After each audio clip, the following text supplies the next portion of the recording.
बेबायदिनो गोख्रों बिसायख'थि फोसावदिं सालायगासिनो दं बे समाव मानगोनां बिटिसि चिफ हाग्रामा महिलारि बिथांखौ जों साखाथियाव मोननो हादों आरो सारा थाद'नाय गैयै बिसायख'थि गोख्रोङै फोसावगासिनो दं दाब दाब जायगायाव मा बुंगोन सार आङो दिनै एन्टायार बिटिसि एरियायाव गिदिंनानै जिखिनि मोनबाय जोंनि बिपिएफ हान्जानि पजिशना एक नाम्बारावनो दं बिराद मोजां पजिशन गसाइगावबो मोजां पर्बतजरा हिसाबैबो मोजां बावखुंग्रि हिसाबैबो मोजां आरो क'क्राझार हिसाबैबो मोजां दतमा हिसाबै क'क्राझाराव मोनबा समस्ति दं बेवहाय पजिशना बिपिएफआनो एक नाम्बाराव आरो देरहाजोबगोन आरो आङो बेनि बादैबो चिराङाव मैया सिडली समस्ति हिसाबै आं गिदिंदोंमोन बिजनी बा मानास बेफोराव जिखिनि आं गिदिंनानै मोनदों बेवहायबो बिपिएफनि पजिशना एक नाम्बारावनो दङ खुनु खोथा गैया माने बिपिएफआनो देरहाजोबगोन आरोबाव सारिथा मोनब्रै समस्ति दङ बिजनी तामुलपुर गरेस्वर आरो टंला बेहायबो बिपिएफनि पजिशनानो एक नाम्बाराव दं मथथे एनडिए हिसाबै बिटिसि एरियायाव 15थाबो जों देरहासार जालांगोन सार बिसायख'थिया बेबायदिनो साननैल'सो गेजेराव आरो गाबोन थुंगिगोन फोसावदिं मेला आरो बेबायदि समावनो सारा भटार रायजोफोरखौ मा खावलायगोन आंनि खावलायनाया बेनो बिटिसिनि जौगाखांनाय आरो बिटिसिनि खौसेथिनि आरो बिटिसिनि सान्थिनि थाखाय गासिबो रायजो राजाया जोंनि बिपिएफ हान्जाखौनो मदद होगोन आं आसा खालामो आं खावलायो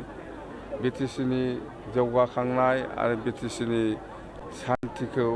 बजाय लाखिनानै जों जाहाथे बयबो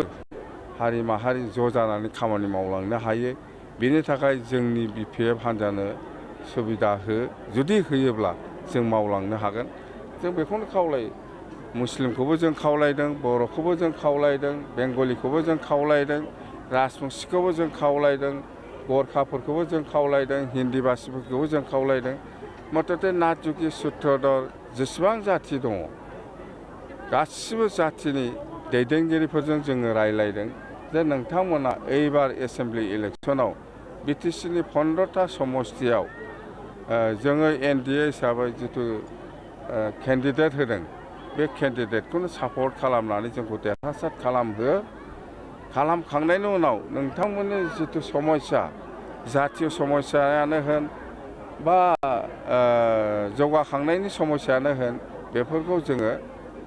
लासै लासै नोंथांमोननि मदद लानानैनो खामानिखौ मावफुंनानै होजोबगोन होननानै जोङो खोथा होदों आरो बे खोथा होनाय मथे दिनै आं जिथु नुदों गासिबो जाथि जनगोष्ठिया जोंनि बिपिएफ हान्जाजोंनो दं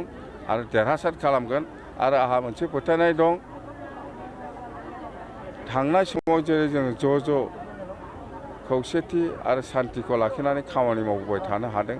फैगौ समावबो गासिबो रायजो राजानि मदद आरो हेफाजाबजों जोङो खौसेथि आरो जौगाखांनाय आरो सान्थि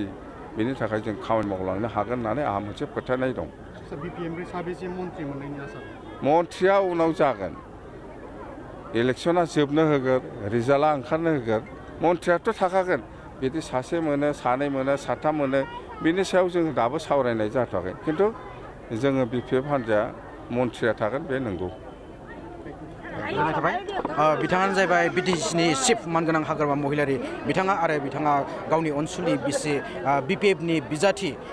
सिउलि ब्रह्म महिलारि बिथांनि जानानै गोख्रोङै बिसायख'थि फोसावदिं सालायदों आरो बेबायदिनो लोब भटार्स रायजोफोरा बेवहाय क'क्राझार नोगोरमानि बेनो साखाथियावनो थानाय डिएन हिमत सिंगा हाइ स्कुलनि गेलेग्रा फोथाराव गोख्रों मोनसे गेदेर बिसायख'थि फोसावदिं सालायदों आरो बेवहाय गाहाय आलासि महरै नुजाथिफैनानै बिटिसिनि चिफ मानगोनां हाग्रामा महिलारि बिथाङा गोख्रोङै बिसायख'थि फोसावदिं सालायबाय आरो बेबायदिनो बिटिसिनि जौगाथायनि खामानि मावनायजों लोगोसे आसामनि गोबां हाबाफारि जौगाथायनि बाथ्रा बिथाङा मावनायनि बाथ्रा फोसावनानै होदों आरो बेबायदिनो बिथाङा सिउलि ब्रह्म महिलारि जानानै बिसायख'थि गोख्रोङै फोसावदिंखौ सालायदों आरो रोजा रोजा भटार्स रायजोफ्राबो बेवहाय नुजाथिफैनानै बेवहाय हेफाजाब खालामफैनायखौ जों नुनो मोननाय जादों आरो बेबायदिनो गेजेराव साननैल'सै दंसै आसाम बिधान सभा बिसायख'थि भट आजावनायनि साना आरो गाबोननो थुंगेगोन बिसायख'थि फोसावदिं हाबाफारिया आरो बेबायदिनो गोख्रोङै बिजाथिफोरजों लोगोसे राजखान्थि दैदेनगिरि बिथांमोना गावबा गावनि फोसावदिं मेलखौ गोख्रोङै सालायनाय नुनो मोनदों आरो BPF दोलोआबो बेफोरबायदिनो गोख्रोङै बिसायख'थिं सालायनायखौ नुनो मोनदों आरो बे समाव आङो DN हिम्मत सिंह हाइ स्कुलनि गेलेग्रा फोथारनिफ्राय केमेरा पार्सन मिथिसार सरगियारिनि हेफाजाबाव आं पिंकन मुसाहारिनि रिपर्ट